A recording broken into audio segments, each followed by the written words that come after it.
Hi, everybody. Today is Monday, August 11th, 2025, and our friend Colonel Jacques is back with us. Welcome back, Colonel.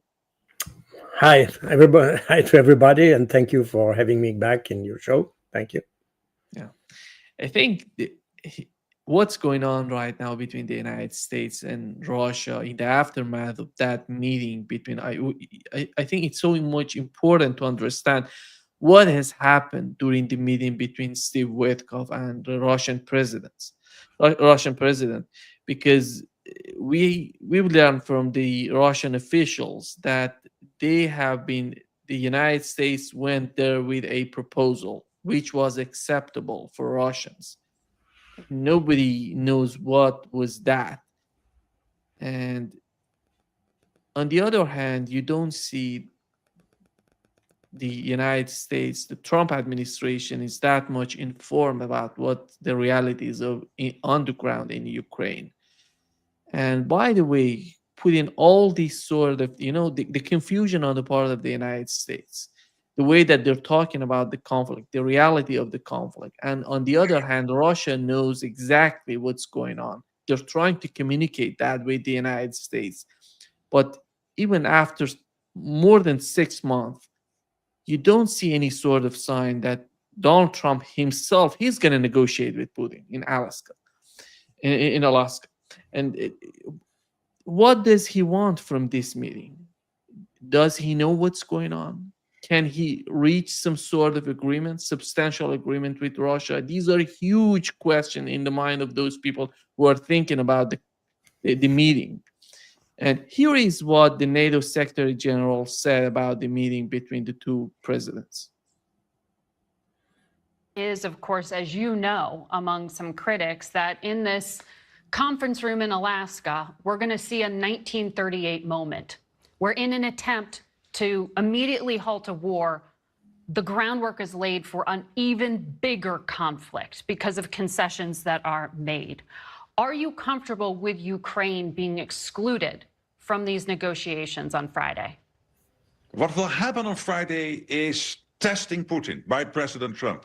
And I commend him for the fact that he organized this meeting. I think it is important. And obviously, when it comes to peace talks, the ceasefire, and what happens after that on territories, on security guarantees for Ukraine, Ukraine will have to be and will be involved. But on Friday, it is important to see how serious Putin is. And the only one who can do that is President Trump. So it's really crucial that that meeting takes place. It will not be the final say on this. There will not be the final deal on this. Of course, Ukraine will have to be involved in Europe. But it is important to start the next phase of this process, putting pressure on the Russians, exactly as President Trump has been doing over the last 6 months. Yeah, every time they're talking about testing Putin, it doesn't seem that would be a positive sign. Go ahead and your take, Carl. Well, first of all, this is not the kind of question you should ask to Mark Rutte because obviously this guy is just polishing the shoes of Donald Trump. I'm not sure I understand what is at stake. To be honest, of what we have heard from him in the last months since he has been nominated as Secretary General of the NATO is that he's not a man that understands things, has no great sense of strategy, has not great sense of the situation in Ukraine, what is at stake. And at the end of the day, this is a politician, meaning that he just tries to promote a narrative rather than to solve a situation. So I think Mark Rutte would be the last person I would ask. I'm also doubtful about his intellectual capabilities, but that's another topic. In any case, there are some issues in the questions you asked before this small video. First of all, the proposal of the US, of course, we don't know what it is. And we don't know if the proposal was about the substance, I mean, like a possible solution or a possible compromise on the situation on the ground, or if it was just a proposal about the meeting itself, and probably my guess, again, I don't know much more than anybody else, But my guess is that the proposal was, in fact, the proposal of having a meeting and the way the meeting should happen. And my understanding of the way this meeting should happen is to have first a face-to-face meeting between Donald Trump and Vladimir Putin to sort out what is the Russian position. That's the name of the game. It's not about testing Putin or whatever. We know exactly what Putin wants. We know exactly that. What we don't know is what could be subject to negotiation. Because what we mention all the time, I mean, the two preconditions that were mentioned by Vladimir Putin on the 14th of June last year to officials of the Russian Foreign Ministry is basically two things. The withdrawal of all Ukraine troops, forces from the four regions, Kherson, Zaporozhye, Donetsk, and Lugansk, point one. Point two, a declaration of Ukraine that it will abandon the idea of a membership to NATO. Based on that, and I underlined this twice, based on that, we can have a negotiation process starting that includes a ceasefire that can start immediately. This is what Vladimir Putin said. What we don't know is what can be subject to negotiation, because again, the two preconditions I mentioned are the baseline, period. So this is not subject to negotiation. You know, in the mind of the Russians, whether or not we agree on that, what Vladimir Putin said, that the four region plus non-membership to NATO, this is not subject to negotiation. This is just the condition to enter into the negotiation. But they still want a negotiation. So that means that something else must be negotiated. And this is this something else that nobody knows, actually. I mean, there are some ideas and probably security guarantees for Ukraine or something, the way Europe and Ukraine could function, the EU membership Ukraine membership to EU, which is also subject to questioning. All these questions are part of the negotiation. But, and therefore, this is why I that's where I see the question marks, is what could be negotiated after that. The position to enter the negotiation is not well known to everybody. The West choose to ignore that and prefer to ask for a ceasefire, unilateral and unconditional, not unilateral, bilateral, but unconditional ceasefire, and period. Now, notice that it's also interesting that when we talk about negotiation, the only ones who have mentioned peace so far are the Russians. Nobody else talk about peace. The Europeans have made some kind of strange equation, such as ceasefire equals peace. But we know that it's not the case. The ceasefire is a temporary measure. It's not peace, it's not a settlement. Nothing has been settled. It's just having the weapons silent. So what Emmanuel Macron said recently, when he said Putin doesn't want a ceasefire because he doesn't want peace, is just a wrong equation. It's a fallacy. Literally, it's a fallacy. The US wants a solution, a temporary solution. It just wants to have the weapon silent because the US wants to get out of the conflict, and they want to have a nice exit ramp of the conflict. Period. Ukraine doesn't want to have a negotiation because they still hope that somehow, sooner or later, they will have the means, or you don't know how ni why, but they still hope to recover those four regions. And the Europeans, in fact, are just here to maintain the conflict alive. They don't want to have peace. They don't want to have a settlement. They just want to have the ceasefire in order to help Ukraine to rebuild its forces and to continue the conflict. But so far, neither Europe nor the US nor the Ukraine has provided any suggestion for a peace plan. The only one who did that were the Russians. And that's said in their memorandum, the memorandum they submitted to the delegation, the Ukrainian delegation in Istanbul at the beginning of June. And that's interesting. The only one who speak about peace are the Russians. And these are the only ones who don't need to have a ceasefire, in fact, because there will be peace at one point. The question is, in what shape will be Ukraine at when this peace will occur? This is the question. And that's exactly what the West doesn't want to understand. We are on the way of the, let's say, progressive destruction of Ukraine. And the sooner we achieve or find an agreement, the better for Ukraine. And that's exactly, I wrote that in my books already in fact, in 2022. My first book on the special military operation, Operation Z, that was all described. There's absolutely nothing new in the last 3 years.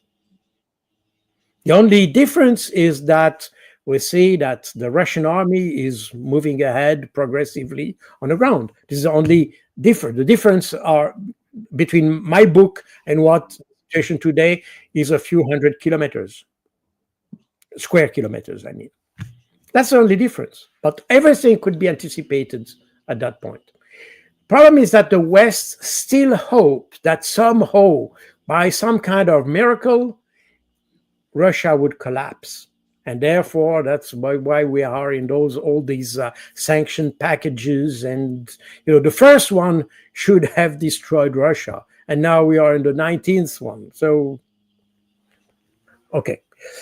In any case, this is where we have this unknown factor. My view is that this meeting, the meeting we'll have on the 15th of August, will be for the US, Donald Trump, to understand what is not just the position for Putin at the beginning of the negotiation, because that is known, but what can be negotiated further. And then he will talk to Zelensky and discuss the Putin proposal. In that sense, Putin takes the role of a mediator, which is quite odd because, as we have heard from Marco Rubio, it's in fact a war between US and Russia through Ukraine. So US is an actor, and therefore, technically speaking, it shouldn't be a mediator. But since Trump, for some reason, mostly ego reason, he doesn't want to be associated with Biden's war and prefers to be associated to Trump's peace, that allows him, let's say, mentally, to play the role of a mediator. But it's a role play. It's a role play. It's not really a mediator. But anyway, Putin is ready to play the game because he understands that if there is no attempt to have an influence, I mean, if nobody has an influence on Zelensky on the European side, only the US can have this influence. And therefore, he's ready to play with Donald Trump, to play ball, in fact, to use the influence of Donald Trump as a mediator in that case. So I think it's wise from Vladimir Putin. I'm not sure they are very confident about the result, to be honest. My feeling is that when you read the various declarations, we feel that the Russians are extremely skeptical, and I would be if I were Russian, because I don't think that the odds are in favor of a solution. Because, first of all, what we see, and you address the question of what Witkoff and Putin discussed together. My feeling is that Steve Witkoff is certainly, he's probably very good at selling secondhand cars or something like that. You know, he's probably good at bargaining, but I'm not sure he has a very great geopolitical sense of the situation. I'm not sure he has a real understanding of the capacities and capabilities of Russia. I feel that it, as all the Westerners, it tends to overestimate the capacities of Ukraine, and he overestimates also the capacities to have the Ukrainian capacity over time. Probably not right now, but over time, which is basically what you hear from the Europeans. And because it's not the first time that Putin and Witkoff talk together, and they probably go well together. I mean, probably they have good each and every time. Yes, It was exactly. good. It's very friendly and all that.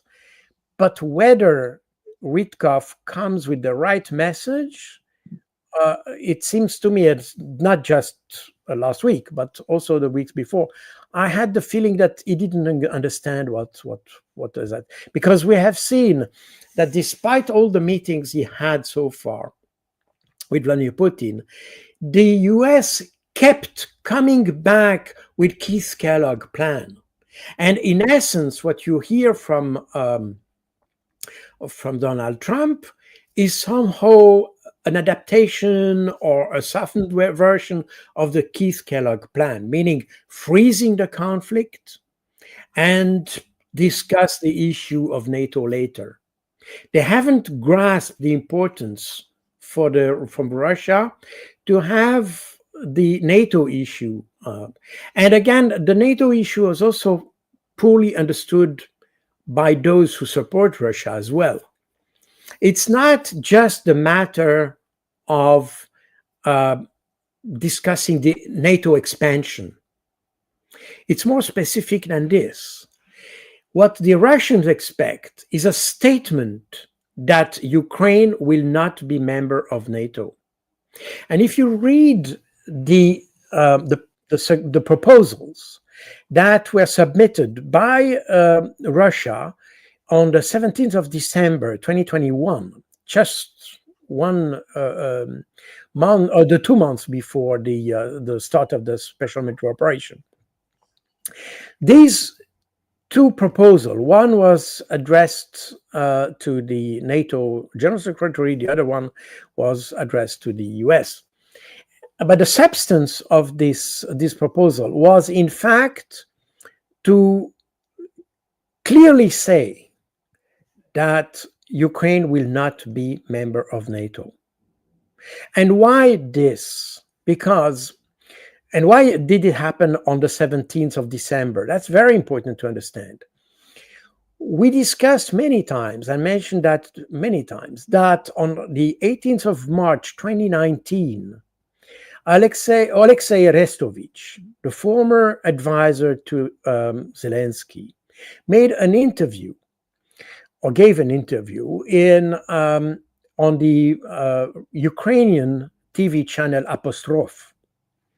And on this TV channel, he explained in detail that since there was an open conflict at that time, about 2019, because there was a conflict between Russia and Ukraine, Ukraine cannot enter NATO because basically NATO doesn't accept members who have an open conflict, especially with a nuclear superpower.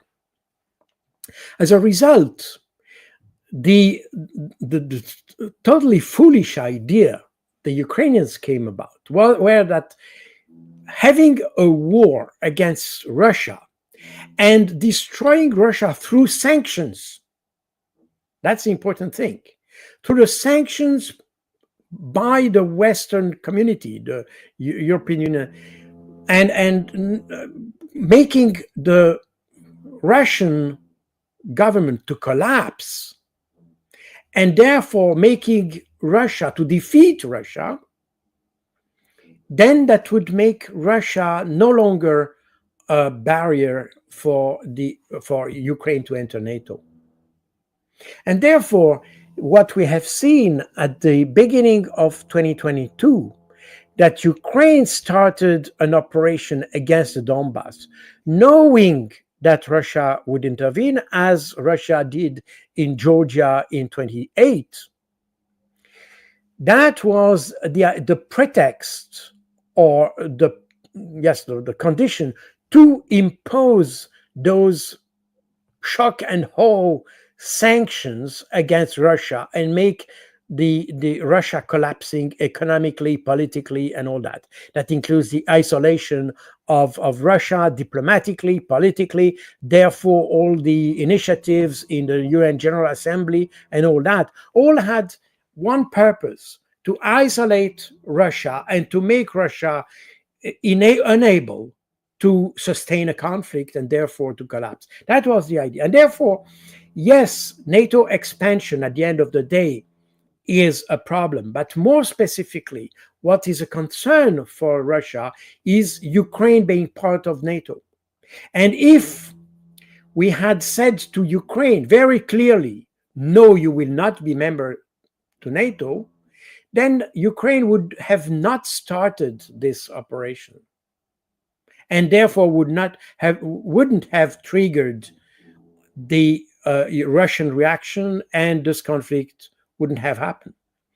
That's the centerpiece of the whole thing, was this promise that was done to Ukraine that if Russia collapses, then they would enter NATO. And that's exactly what Russia doesn't want. So therefore, the plan of Keith Kellogg to postpone this membership in 10, 20, or how many years, I don't know. This is unacceptable for Russia, because that means that somehow we may have history to repeat itself. Therefore, for now, what the Russia demand is that we should say definitively, without any, let's say, ambiguity, that Ukraine will not be member of NATO. That's the whole thing. Of course, you can translate that as non-expansion of NATO and all that. But in essence, the explanation is this one. That's exactly what the Russians want. And we see that the US and Trump, by using this Keith Kellogg plan in some variant or variations, still keeps somehow, even if they say officially that Ukraine will not be member of NATO, or it's not on the table, or things like that, they don't put explicitly on paper Ukraine will not be member of NATO. So we are in fact, we are going around a circle here. And what Putin wants is that we stop going around the problem. We should once for all say exactly what should be done, yes or no, and that will define the later sequence of the whole negotiation. And that's the whole thing. And Trump has not got that. And somehow Steve Witkoff has not been able so far to explain Donald Trump what is really at stake. That's why I'm a little bit pessimistic about the situation. But you mentioned the issue of Trump being aware of the situation. And here we are again of course, everything we talk about is related to Steve Witkoff and Keith Kellogg and all that. But there are other actors that play or should play a more important role in that. And that's intelligence, the strategic intelligence. And that's where we see this piece of the puzzle missing. Every time we talk about the understanding of Russia and all that, as I just did now, I put everything on the shoulder of Steve Witkoff. But in essence, that should be the task of the CIA, especially the CIA, to explain Donald Trump and of course the DNI, I mean the Office of the Director of the National Intelligence, which is Tulsi Gabbard at the end, because she has the oversight over the whole intelligence community. But that should be their task between the ODNI and the CIA to explain exactly Donald Trump what is at stake.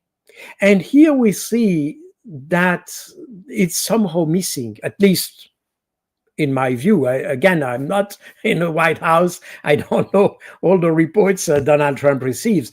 But I have the feeling he has only a partial understanding of the situation. And here, just before we had this conversation here, this program, you just asked me the question, why is that so? And here we have to understand how it works with intelligence. First of all, I have been trained in the US intelligence, and I know that they have brilliant analysts all around. I mean, they have really brilliant people. Let's be perfectly honest. The problem is that I come from a very tiny intelligence structure, which used to be much smaller during the Cold War as it is today, by the way, which is the Swiss strategic intelligence. We're a very tiny structure. The thing is that in my position, in charge of the forces of the Warsaw Pact, I was able to integrate the whole picture into a big picture. Everything, all the pieces of information I had on Czechoslovakia, Romania, Soviet Union, you name it, including the forces in Afghanistan, in Angola, and whatever. I was able to integrate all this information into one single picture. Now, who does the same type of work in the CIA, which is obviously a much bigger entity? It is the director of analysis or the director of intelligence in the CIA, essentially. And this position in the CIA, which covers thousands of analysts and all that, is already a political position. And in addition to that, the director of intelligence in the CIA refers to the director of the CIA, which is even more political than his own position. The result is that in a big structure such as the CIA, you reach a point, and especially the point where the information is integrated into this geopolitical, geostrategic picture. These individuals responsible for the integration of this picture are politicized. And you have the same thing in France. I mean, all the large intelligence structures have the same problem, that there is a point where the leadership is politicized, as you have in armies. I mean, I'm a colonel general staff. I'm trained to be a general. I followed the training to be a general, but I refuse to be so, because once you are a general, then you are nominated by politicians, in fact. It has to be approved or validated, or you can find the name you want, confirmed by politicians. And at my level, I remain at the level of technical knowledge. I mean, my competence is what brought me to the point I am. If I would go further, then I would probably have some contact with politicians and things like this. So it's all the same in all armies. That's why you have those French generals that you tell bullshit literally when you have the head of the French general staff, which is the chef d'état-major des armées, which is the equivalent of the chairman of the Joint Chief of Staff in the US, if you want, who tells that within 5 years Russia will attack France or things like that. This is simply bullshit. How can he tell something that is not the single shred of evidence that will happen? So it's pure fantasy. But why does it say? Because he has a level, a leadership level, which is highly politicized, and people expect from him that he has not just a military point of view, but also a military political point of view, if you want. And you have exactly the same phenomenon in intelligence.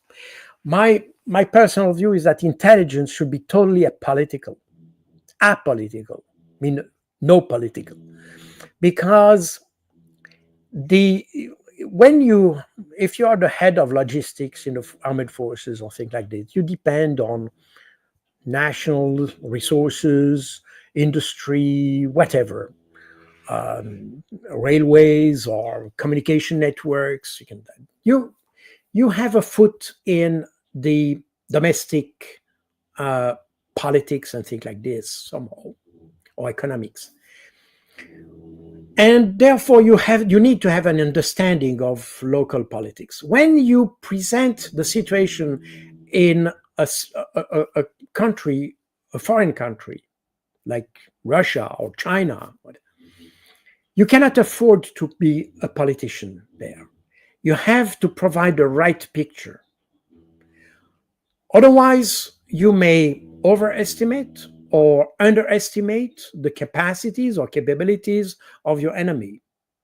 And that's where the position of this intelligence the strategic intelligence analyst is to be as factual as possible. When we say, let's say, Russia might be able to attack in 1 year, but when we say 1 year, that means that we know that they are currently building this and that. This requires 2 months to be built, and this in turn requires 3 months to be that, and 4 months to be that. And when you add up everything, that means 1 year they are ready for war.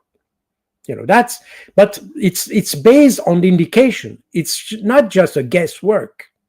It's based on the indication. You know they are doing this. And you know that it will take so much time. And you know that there is this other, in order to make this work, they need to have these other things that need to work. And the combination of both make that this cannot be ready before 7 months or so. And when you add all things together, then you come to an evaluation or estimate that it will take 7 to 8 months to reach the point where they will be able to attack. But that means you need to have indications for that.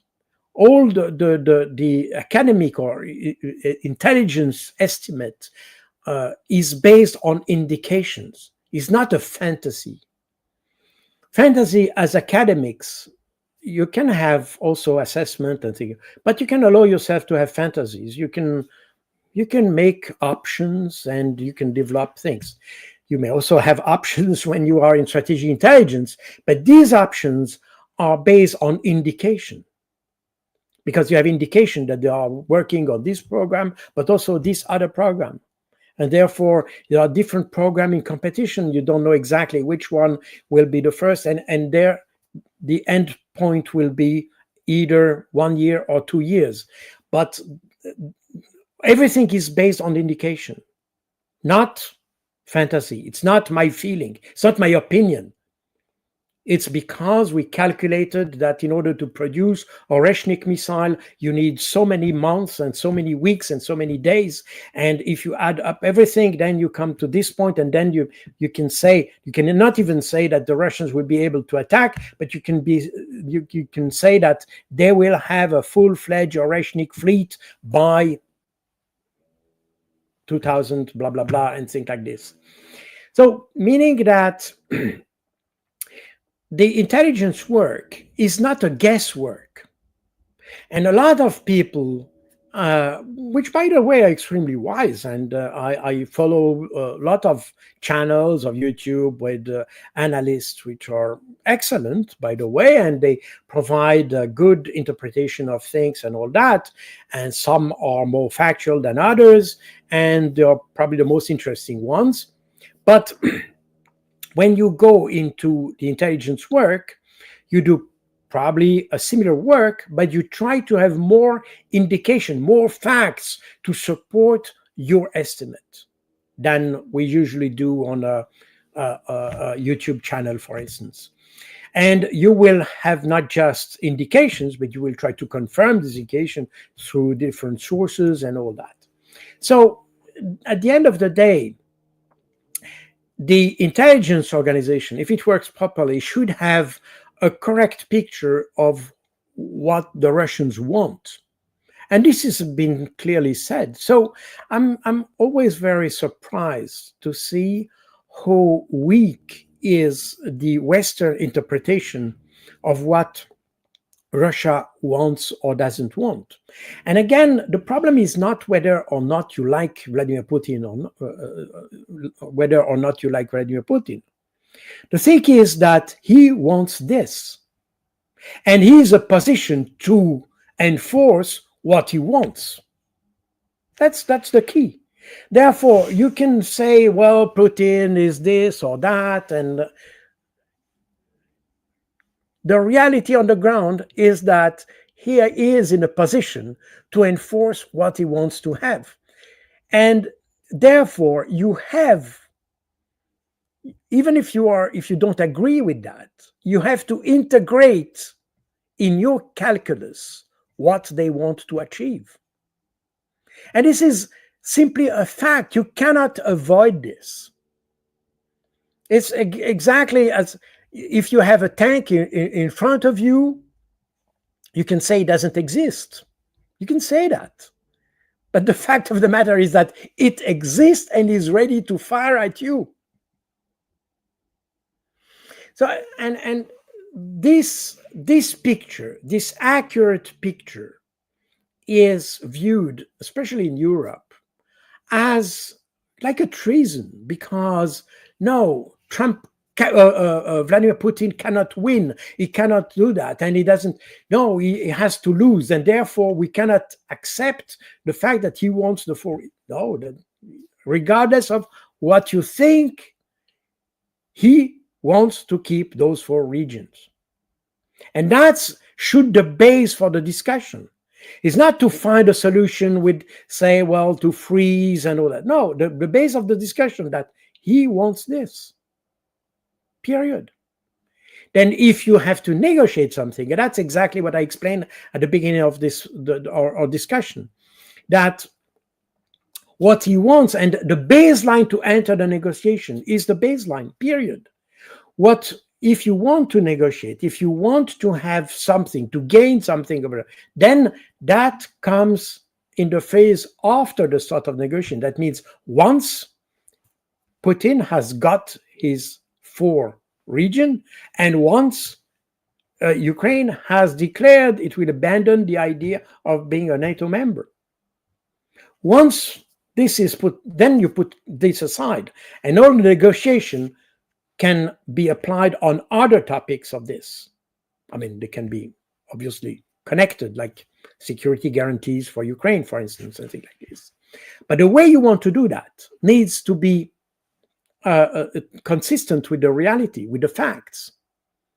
And we have to understand that, as I said, the Russians have a Clausewitzian understanding of war.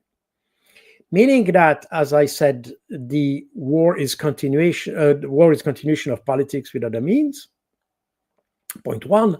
But there's another thing, that when you try to reach a tactical objective, I mean, you will use your tactical success into an operational success, and you will use your operational success into strategic success, a military strategic. And once you have a military success, you will convert it into a political success. This is the chain of event, if you want. That means that the more we wait and the more we let the Russians having success, the less options we will have at the end. And the more we proceed with the conflict, the more we give Russians to have the opportunity to add new conditions. Typically, I mentioned the European Union. So far, and when I say so far, I would say up to 2022, the Russians had no objection whatsoever to have Ukraine as a member of the EU. They had objections for having Ukraine as member of NATO because that meant that NATO would be then just at the front door of Russia. But EU was, in essence, not a problem.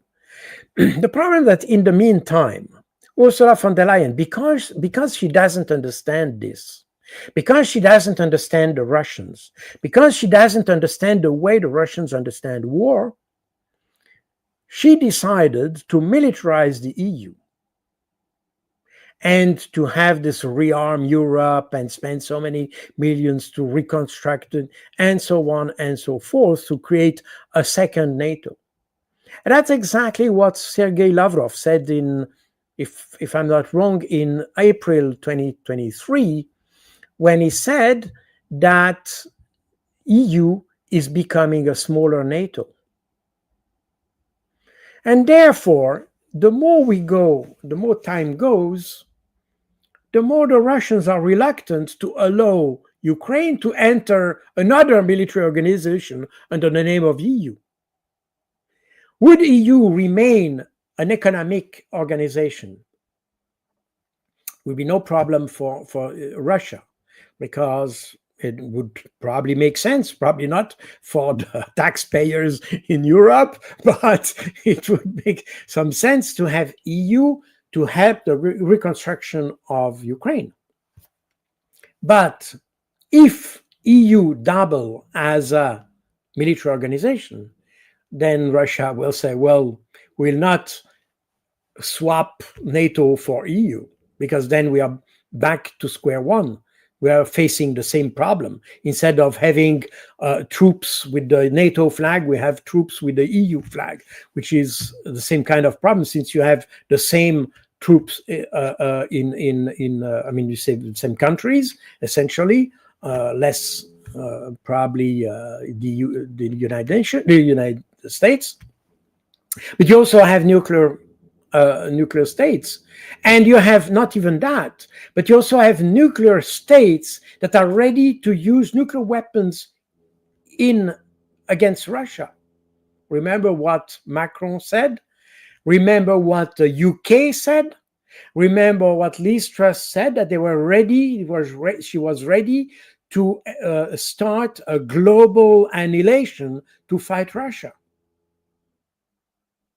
Therefore, you cannot substitute, UK is not in the EU for now, at least, despite all the efforts of Keir Starmer. But in fact, there are more EU than many other countries within EU. Yeah, absolutely. Yes, there are probably more Europeans than other European countries, absolutely. In any case, we have this quite odd situation that because Europe feel itself such a military and geopolitical organization, Russia may well add to its demands the fact that Ukraine should not be member of the EU, which has never been the case. Even though in 2013, it was, if you read the media, at that time, all the media said that Russia was preventing Ukraine to enter or to associate with Ukraine. That's wrong. In fact, at that time, The problem was that the Ukrainian government had to choose between a free trade union with Russia and a free trade union with European Union. And since the government at that time didn't want to break relationship with Russia, Russia said, well, we have no problem if we have this kind of triangular relationship. That means that you keep a free trade union with Russia and you have a free trade union with Europe. We have no problem with that. But that was Manuel José Barroso, the predecessor of Ursula von der Leyen, by the way, who said, no way. And he said to the Ukrainian government, you cannot do that. You have to choose either Russia or EU, period. And that's exactly what, in fact, prompted the start of the Maidan and the Euromaidan event and this revolution and all that, because it was presented in the media as an opposition from Russia. But in reality, it was an opposition of Manuel José Barroso.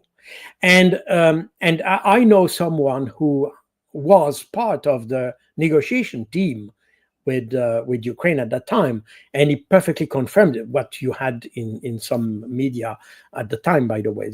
I'm not inventing that. This is a historical fact, which is factually proved. So Russia had no problem with the European Union as such.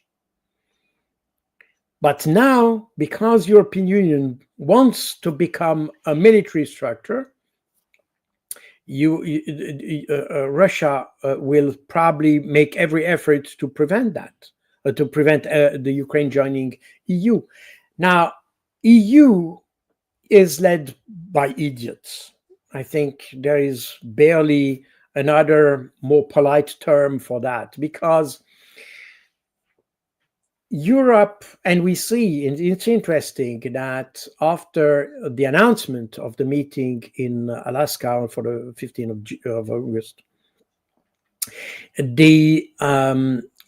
some head of government and Keir Starmer, Ursula von der Leyen, Emmanuel Macron, some others made a public statement in which they declare that they support active diplomacy to solve the situation. That's funny, because these people who make this official statement that they support active diplomacy are precisely those who refused to use diplomacy to even talk to Russia. So what we have here, and that's fascinating, because we have a European Union that has always bragged its willingness to make war and support Ukraine and things like this. And they never used the tools they had, or it had, in terms of diplomacy and foreign policy. And Josep Borrell was just inexistent, and Kaja Kallas is not even non-existent. She's, in addition to that, she's even more stupid than Josep Borrell was, and she has kind of a mental fixation on Russia. I mean, everything has to be related to, even where she goes negotiating with China and obviously there are a lot of issues between China and Europe, but no, the only issue she has in mind is Russia. So it's kind of an obsession, and that this obsessive nature of the foreign policy of EU has just destroyed foreign policy. They made EU totally irrelevant and totally not credible on the international stage. And for that reason, by the way, they are not even invited in Alaska, because they bring absolutely no added value. Europe brings absolutely no added value to any discussion, because they have not developed any kind of discussion network or things like that what you would expect from a foreign policy institution such the External Action Service of the European Union. which is in essence a foreign ministry, if you want, for the European Union. And this institution has, in fact, cut every ties with everything that is close to Russia. Therefore, how can you expect any positive result? Can it added value in involving those guys into a discussion?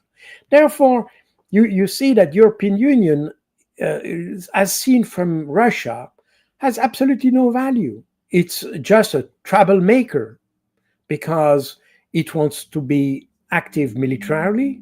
It has absolutely not constructed any foreign policy and diplomatic capacities. And therefore, in a discussion as the one we may have in a few days in Alaska, European Union is irrelevant. So therefore, this picture, the whole picture that I just made, is interesting because I have the feeling that the European leaders had absolutely no idea of this picture. They just go driven by their own feelings. And that's exactly what you see with Emmanuel Macron and all that. And that explains this flip-flop type of leadership where he says everything and it's opposite 2 days later. Because in fact, those leaders in Europe at large, that includes Ursula von der Leyen and all that. But so at European Union level, as well as at country level, that applies to all our countries, they are not leaders. They are tweeters. They just make tweets. They need to have an immediate response to every solicitation. And that's the exact opposite of the way intelligence works. Intelligence is not about tweeting things.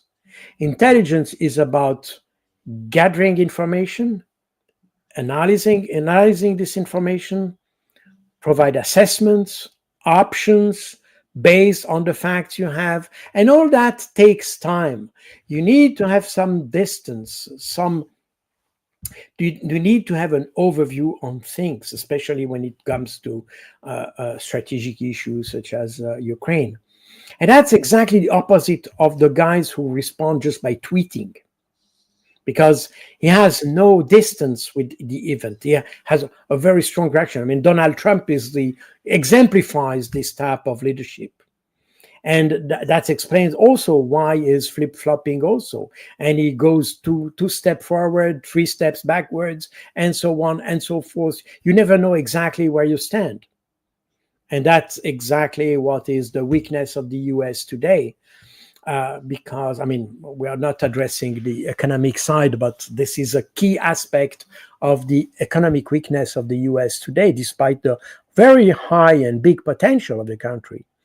So we see this lack of reliance on intelligence, and not just intelligence, but intelligent intelligence, if you want, because it's not about political intelligence here. It's about the factual intelligence.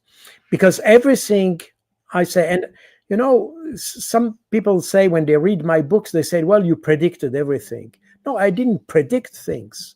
I just analyzed the facts. And based on that, you can derive what the possible outcome of everything you see. And this is just fact-based. This doesn't require any crystal ball or thing like this. But if I am able to do that here in my office here, how come an intelligence agency is not able to do that? You should ask ourselves this question. Because so far, everything I have in my book has proved true. You know, and this is all based on open information, and this is all based on let's say a sober analysis of the event and the facts, because I try to disregard any political assumption. I don't care about who is Putin or Medvedev, and I don't care. I'm not married with a Russian. I'm not. Have Russian family, and I have no relationship with Ukraine, with whoever. So I can have a very candid understanding of the situation, and this candid situation brings me much further than most of the leaders today.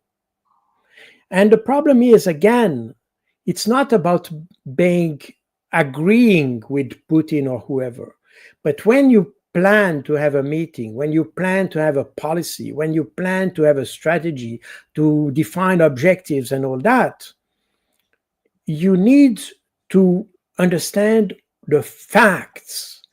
You cannot just base your policy on your own fantasy, on your own feeling, on your guts feeling. It must be brain driven, not guts driven. Today, what we have in Europe, as in the US, is guts driven. And when it doesn't work, what does Trump do? Is impose sanctions, because then he used this carrot and stick. But if he had a clear and honest analysis from the very beginning, he wouldn't need to have sanctions. Just understand the situation. But my feeling is that in the Trump team at large, have only few people who understand really what is at stake for the various actors, and therefore they're incapable of developing proper strategies. We have discussed already in previous programs that Trump has an advantage as opposed to EU. EU has no objectives and therefore no strategy. The strategy being the way to address the objective, in fact, or to reach the objective. At least Trump has an objective as regards Ukraine, and it's to get out of the conflict. He doesn't want to solve it. He doesn't want to have peace. He just wants to have the US out of it. Okay, that's his objective. Why not? The problem is that he has not been able to elaborate a strategy that allows to reach that objective. He goes by trial and errors. This is how he goes. And now he will try this negotiation. I think it's a good move, provided he understands what is at stake from on the Russian side. If he doesn't, then the whole thing will be for nothing. Yeah. Carl, I think when we look at Donald Trump and his behavior so far, even with the new deal between Azerbaijan and Armenia, it seems to me that it's all about the US hegemony. It's not anything about peace and prosperity. He's calling the Zangezur corridor as a Trump's route of peace and prosperity. It doesn't have anything to do with peace nor prosperity. It's about the hegemony. It's about new problems in the region. In the case of Ukraine, I assume it's the same. Donald Trump is trying to get something out of Ukraine for the United States, as he considers would be beneficial for the United States in a long run. But to go that much, it's somehow, it's huge. The problem, the roots of these problems in Ukraine are huge. You cannot go in a talk, in a meeting, and to solve these problems. You have to have technical teams talking to each other. Look at what has happened between the United States and Iran during JCPOA. It was huge. They were talking, every day and every night they were talking about the issues. I would argue the situation of Ukraine much worse. You have a lot of multi-dimensional problem in Ukraine, and you feel that somehow you can meet with Vladimir Putin and solve the issue.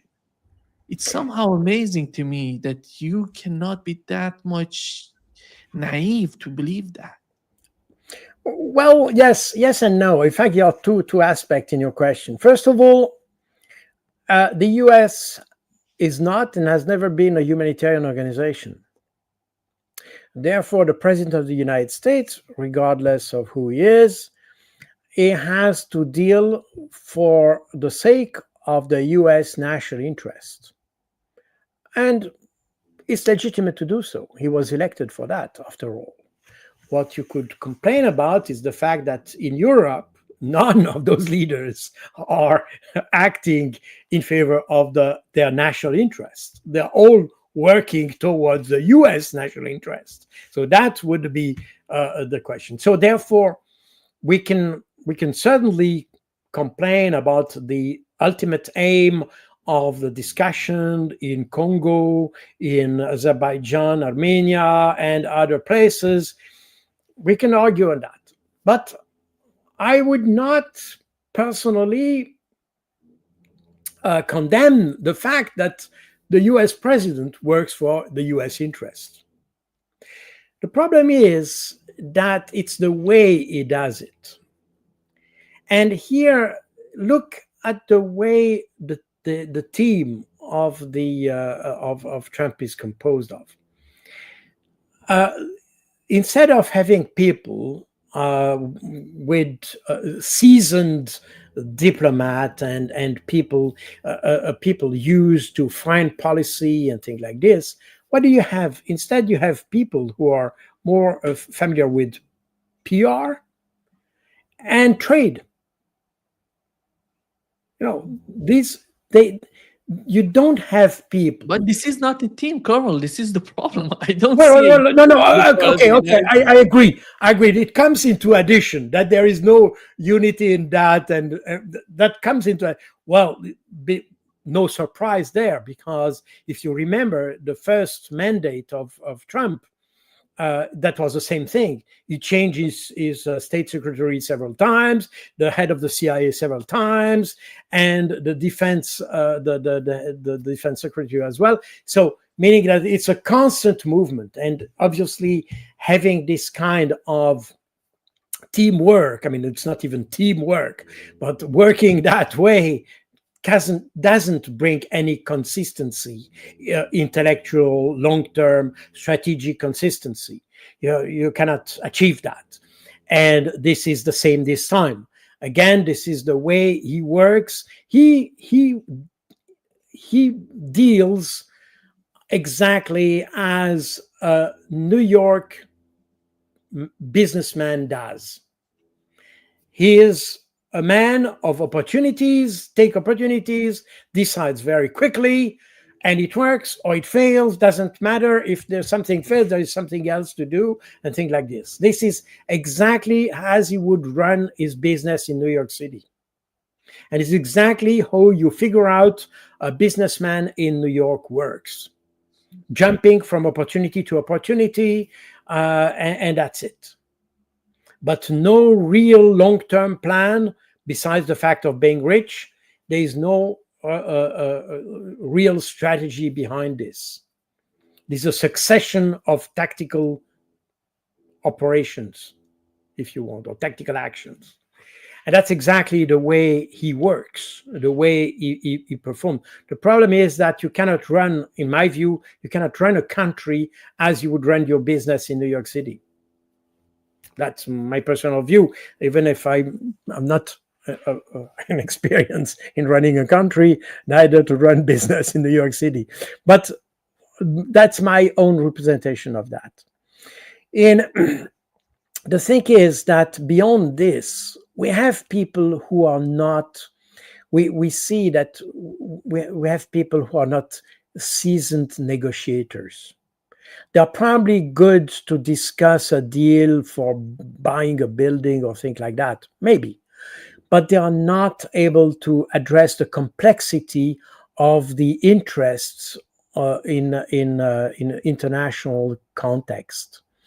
And that was very clear with Keith Kellogg, in fact. And that becomes more and more apparent with Steve Witkoff, who, by the way, achieved almost nothing in the Middle East, because nominally he is the special envoy for the Middle East. He achieved nothing there. And I'm not sure he achieved much more with the Russians, despite the fact that probably they have a good communication with Vladimir Putin. Yes, that's already something, you would say. But it's not of the nature of solving the problem. and that's becomes more and more apparent today. I mean, again, we need to give a chance to the discussion that will come in Alaska in a couple of days. But again, my feeling is that there's little understanding of the complexity of the situation. There is probably little understanding of what we want to achieve at the end of the day, because we see this kind of competition we have among the people within the Trump administration, but not just that, because there's also the influence of all these people, such as Mitch McConnell, Lindsey Graham, and others, who obviously try to be even more radical than we imagine possible.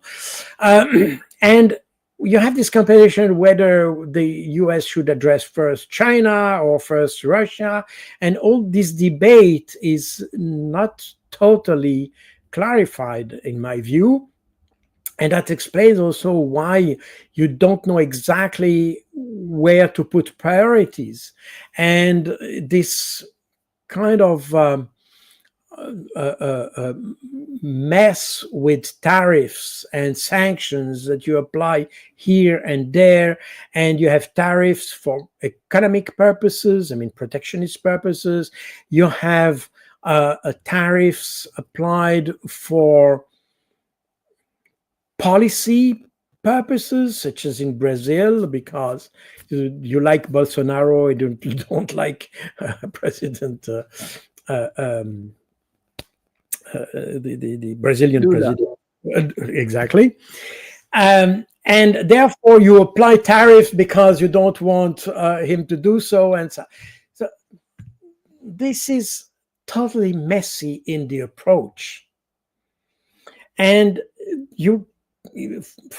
as viewed from the outside, you cannot identify a process. You cannot identify a trend. You cannot identify something you can really grasp in order to address a response, or probably even to negotiate, because you do not know exactly what to negotiate about. And that's also something we have seen with those tariffs and all that. That was exemplified with Europe, where they felt they did a fantastic, I mean, Ursula von der Leyen felt she had done a fantastic agreement to achieve stability in the relationship. What kind of stability? I mean, what are we talking about exactly? I felt she had not even herself a representation of what needed to be done. She just did, and she just obeyed to Donald Trump in order to avoid more problems. That's what she calls stability, probably. But by doing so, she sacrificed the interest of millions of people in Europe. So it's extremely strange, this way of doing. But the reality is that everything is so confused, and you can see so many people having different interpretation of the deal with this country or this, that, and Trump wanting to attack Greenland and Greenland, and then no and yes, and Denmark moving troops in Greenland, and there's a total confusion. We don't know who are our allies. We don't know exactly who are our friends. The friends of today is probably the enemy of tomorrow, or vice versa. You don't know exactly how to deal with things, and this is extremely confusing. And that translates, again, I don't want to enter the discussion on the economic side, but you feel that at economic level with the uncertainties that develop in as to the dollar, as to the relationship with China, the rare earth and all that starts to play a strategic role suddenly, although it has never been a theme before. See, but today it has become a subject of discussion. So we create ourselves the problem that we try to fight afterwards, and that's, in my view, that's extremely confusing for everybody. And this is, everything is possible. I mean, all this situation is possible because nobody has a real understanding of a whole. Nobody has the big picture of things. It's everybody reacts on a day-to-day basis on things, but nobody has the real big picture. Nobody wants. There is no. When you lead a country or the European Union, a group of countries, your limits should be the national or multinational interests. But who define them? Where are they? Nobody talks about them. And we have the feeling that the European Union has just forgotten that Ursula von der Leyen should be defending the interests of the EU. But she never defined them. I mean, Russia. This is, but beyond that, you don't know exactly when it happens. When we talk about peace, when we talk about negotiation, when we talk about facilitating dialogue, that should be the role of the United Nations. Where is Gutierrez? Nowhere to see. You see, even my country, Switzerland. When we had during the Cold War discussions involving high-profile leaders such as U.S. and Russia, I mean, Switzerland or Geneva used to be the ideal place for that. And the previous latest summit between the Russian and the U.S. leaders was in Geneva in June 2021, by the way. But today, nobody believes that Switzerland is the best framework for that, because Switzerland is no longer considered as neutral, wrong or bad, or wrong or true. So we see that there's a confusion in the international order with that. And nobody knows exactly what is at stake, who works in the interest of whom. We have a total confusion. And that's largely provoked by the fact that everything that happened politically in the last 3 years had the only and sole focus at weakening Russia.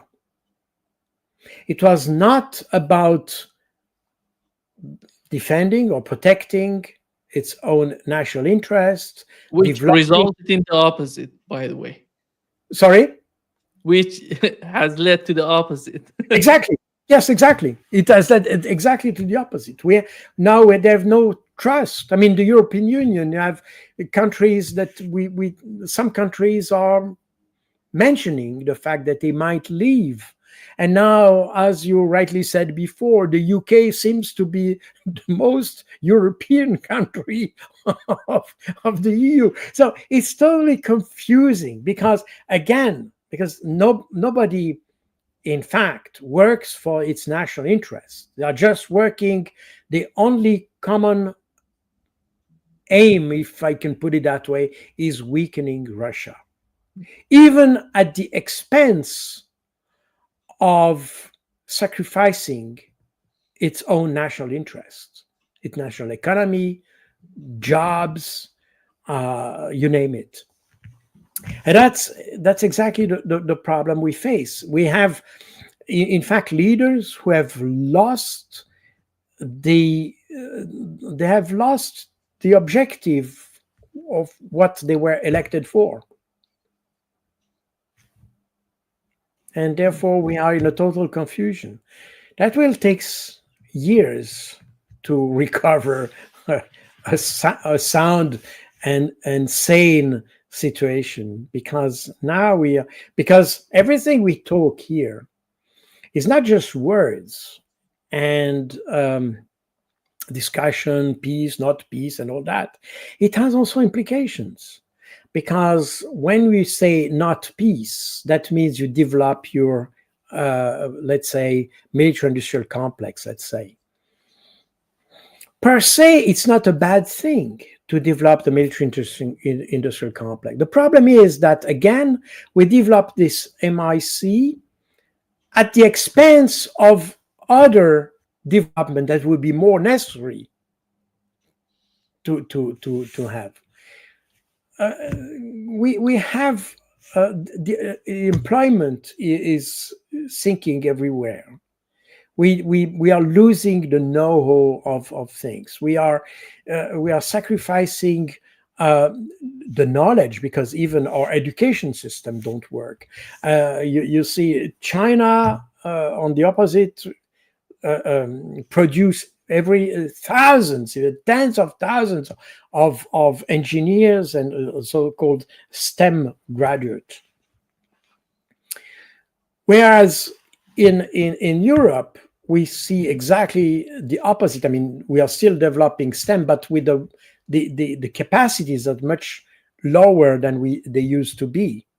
We have universities that are downgraded, and if you look at the top 10 universities, and again, it depends on who makes the ranking because they have as many rankings as you have. But you see more and more. I mean, the trend is that you see more and more Chinese universities in that, at the expense of European universities. That's very interesting. And you see that the level of education in Europe is sinking, literally. I mean, you have barely people who come to university, and I'm exaggerating a little bit, but they're barely able to read and and count. I mean, this is tragic, literally. And we see that the number of scientific publications and all that, they explode in China. And nobody reads them because they're written in Chinese, therefore nobody reads them. But in fact, those who have the opportunity to read them, they see that they are the highest level. And we are not able to compete with that, and less. Therefore, when we talk about new technologies, new whatever, the Chinese are far ahead of us. And they don't spend money. I mean, now they are forced to spend more money on their defense, but they didn't spend all their money on defense. You see, today we have people, we are now reducing, for instance, pension and social welfare, how to say that? Social programs. Social programs and things like this, in order to pay for the debt, which is because of energy and all that, because we don't have Russian energy, therefore we have to pay more for other. So this is one thing, but also because we want to spend more.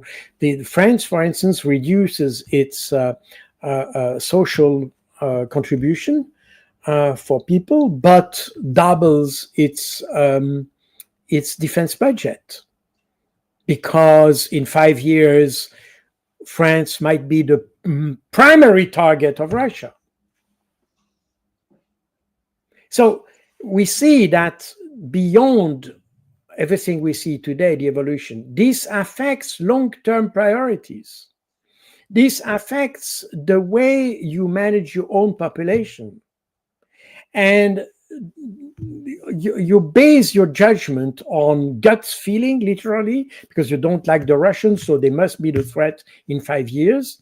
And therefore, you sacrifice a part of the population that probably needs more support, including pensions and things like this. So you have a lot of countries now, they are extending the age of pension and things like this. So I'm not saying it's not right. I mean, probably it's a good thing in certain ways. And I don't want to open a debate on that. But that means that we shift priorities on things that are not even established by a proper assessment. See, we define new priorities based on air, literally. based on ideology. And therefore the whole thing crumbles. That's exactly what you have with EV cars and things like this. I mean, the Chinese have developed a new ecosystem based on EV vehicles and all that, but they spend a lot of money to develop a network of distribution for electricity and things like this. Okay, that's their thing. This kind of ecosystem doesn't exist in Europe, but nevertheless, we decided there will be no thermal engine cars by 2035. Now, no car manufacturer is in a position to develop a car until then. And there is no network. If you go, Belgium has made a lot of effort saying this is a green energy and all that, but you have nowhere you have electricity to supply your car. So why would you buy an EV car if you're not able to recharge it? So all these things, I mean, that must be developed as an ecosystem, not just by having one decision here and another decision there and things like this. And if it's a priority in Belgium, it must be a priority in other countries as well. Because if you travel with your EV car, you should have a recharging station somewhere when you go in France, in Germany, or in Italy. If those countries don't have the same priority, then you are just you're just framed. I mean, I know people, they have an EV car. They went in vacation in Italy, and they spend all their time trying to find recharging station. Yeah. So they wanted to tour in Italy.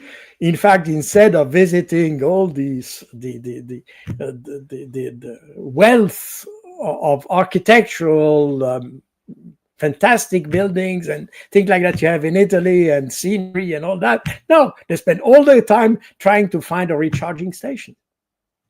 Because in the Netherlands or in Switzerland, in Belgium, this is not the same priority as in Italy or somewhere else, or maybe southern Italy. Or as a result, you see, you cannot just decide, well, we produce EV cars. And by the way, a lot of now car manufacturers have said that they will not produce EV cars because they can't. As a result, the law that was decided by the EU is irrelevant. So you make a law for nothing. But this law had implication because a lot of companies tried to achieve that, therefore invest or tried to invest in that, spend a lot of money for zero, for nothing, for no return.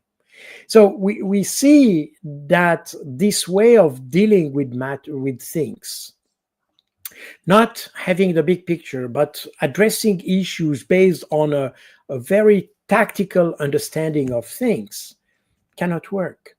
And that's exactly where you see the weakness of the EU. And in the US, that should be more easy had the US a president that is able to have the big picture. The problem is that he has not the big picture either. He's working on a different level, but it's still the sectoral thing and the day-by-day managing and micromanaging of things. And but Europe is a catastrophe, literally. And Ursula von der Leyen, that's where you see that those persons are not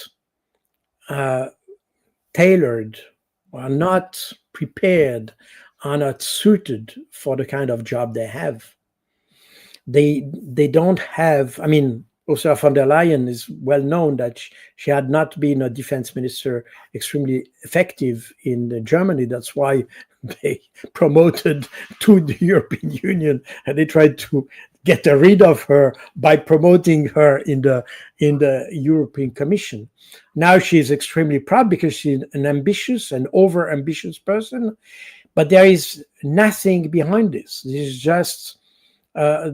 is just a picture but there is nothing behind. There's no depth.